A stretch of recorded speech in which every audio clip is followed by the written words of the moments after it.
ყველაზე ტოქსიკურ ურთიერთობას ვუძახით ურთიერთობას ნარცისულ პერვერტებთან და ამოცნობა შესაძლებელია, რადგან შედგება 10 ნაბიჯისგან და ისინი აუცილებლად განმეორებადია. მოდით განვიხილოთ. პირველი. დაზვერვა. ითამაშებ თუ არა ჩემს თამაშს. ნარცისული პერვერტი ირჩევს სხვებს, ეძებს სისუსტეებს, მისი მთავარი იარაღი მეტყველება, ამიტომ მარტივად შეუძლია მოხიბლა. მეორე. იდეალიზაცია. ერთმანეთისთვის ვართ შექმნილები. ასრულებს სურვილებს, აკოპირებს ჩვევებს, აჩვენებს საკუთარი თავის idеალურ ვერსიას. მის შეყვარება მარტივია, რადგან idеალურ პარტნიორად ჩანს. მოგწონთ საკუთარი თავიც, რადგან idеალურად გხატავთ. ნაბიჯი 3. ცდა. ვნახოთ, რას და რამდენს მოითმენ.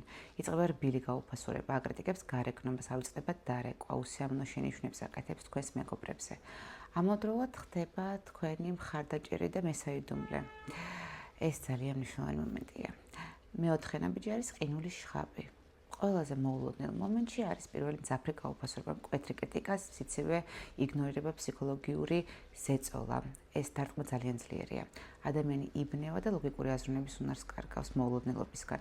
გუშინ თუ ყველაფერი იდეალურად იყო, დღეს რა მოხდა? ალბათ ყველაფერი გავაფუჭე, დამნაშავე ვარ მის წინაშე.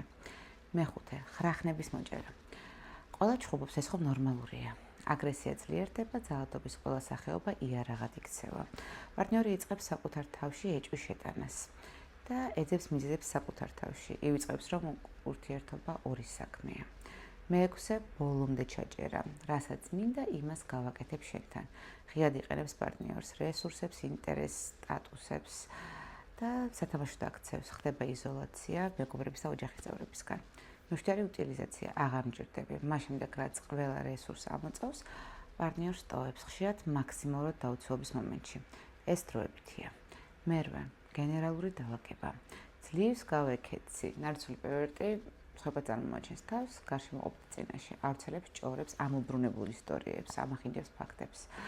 მიწისქვეშაც მოგაგნებ, არის მეცხრე. მიუხედავად განშორებისა, აგრძელებს დევნას და შევიწროებას. მეათე. მე ხომ გაპატიე, ახლა შენც მომიტევე. ცდილობა დააბრუნოს პარტნიორი. საჩუქრები დაპირებები მუქარები. ისევ ძლიერი იდეალიზაცია და შემდეგ ციკლი ხელახლა იწყება. ნარცისული პერვერტი თითქმის ყოველთვის გადის მთელ ციკლს, მაგრამ საკუთარი თავის დაცვა შესაძლებელია და აუცილებელი ნებისმიერ ეტაპზე. თუ ეს თემა გაინტერესებს, მაშინ ჩემს YouTube არხზე უკვე დევს ახალი ეპიზოდი. ასევე გამიზიარე გამოცდილება კომენტარებში. ნახვამდის.